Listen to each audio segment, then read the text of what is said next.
Pandian store சீரியலில் இன்னைய எபிசோடில் என்ன நடந்திருக்கு அப்படிங்கிறத பார்க்கலாம். ஸோ பாண்டியன் எல்லாரையும் கூப்பிட்டு வச்சு எல்லாருக்கும் ட்ரெஸ் எடுக்கலாம் நாளைக்கு அப்படிங்கிற மாதிரி டிஸ்கஸ் பண்ணிக்கிட்டு இருக்காங்க. யார் யாருக்கெல்லாம் ட்ரெஸ் எடுக்கணும் அப்படிங்கிறத பற்றியும் டிஸ்கஸ் பண்ணிக்கிட்டு இருக்கும் பொழுதே நம்ம செந்திலுக்கு ஈவெண்ட் மேனேஜ்மெண்ட்லேருந்து ஃபோன் பண்ணி நீங்கள் கூப்பிட்ட இடத்துக்கு நான் வந்துட்டேன் வாங்க அப்படின்னு சொல்லி கூப்பிட்றாங்க. நம்ம செந்திலும் அந்த ஈவெண்ட் மேனேஜ்மெண்ட் பண்ணுறவரை அழைச்சிக்கிட்டு பார்த்திங்கன்னா என்னென்ன வேணும் அப்படிங்கிறதெல்லாம் சொல்லிக்கிட்டு இருக்கிறாங்க. ஸோ எல்லாத்தையுமே பார்த்திங்கன்னா அவர் நோட் பண்ணிக்கிட்டு கடைசியாக எவ்வளவு செலவாகும் அப்படின்னு சொல்லும் பொழுது 40 லட்ச ரூபாயில் முடிச்சிடலாம் அப்படின்னு சொன்ன உடனே பாண்டியனுக்கு தூக்கி வாரி போட்டுருச்சு. அவங்க பார்த்திங்கன்னா 5 லட்சத்தில் எல்லாம் முடிச்சிடலாம் அப்படிங்கிற மாதிரி பிளான் பண்ணி வச்சுருந்தாங்க. ஆனால் 40 லட்சம் அப்படின்னு சொன்ன உடனே சரிங்க அப்புறமா அவங்கக்கிட்ட பேசுகிறோம் அப்படின்னு சொல்லிட்டு ஈவெண்ட் மேனேஜ்மெண்ட் ஆளை அனுப்பி வச்சிடுறாங்க.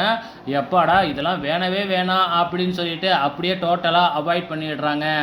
ஸோ இதுக்கப்புறம் நைட் டைமில் குமாரவேல் வெளியில் நின்று பைக்கில் உட்காந்து ஃபோன் பேசிகிட்டு இருக்கிறாப்புல. அங்கே வர்ற ராஜி பார்த்திங்கன்னா கதிரை கஷ்டப்படுத்தினதுக்காக பக்கத்தில் இருக்கிற கல் எடுத்து வேணும்னே குமாரவேலை அடிச்சிட்றாப்புல.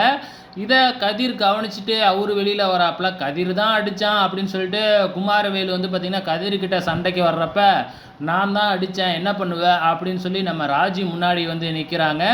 ஸோ இதுக்கப்புறம் ஏதாச்சும் பண்ணினேன் நான் கத்தி ஊரையே கூட்டிடுவேன்.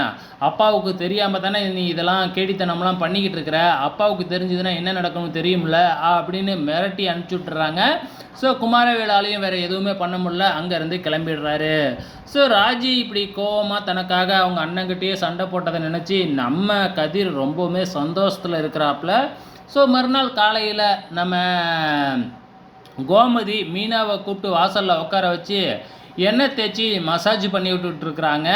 ஸோ அந்த நேரத்தில் அங்கே நம்ம ராஜியும் வராங்க. ராஜி என்னடானா நம்ம மீனாவோட கை காலை பிடிச்சிக்கிட்டு இருக்கிறாங்க. அந்த நேரம் பார்த்து கரெக்டாக மீனாவோட அம்மா அங்கே இறங்குறாங்க. ஸோ எதுக்காக வந்திருக்காங்க அப்படிங்கிறது தெரியல.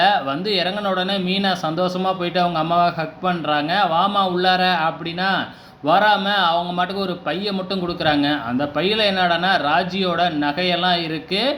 என்னம்மா இது அப்படின்னு சொல்லி கேட்குறாங்க.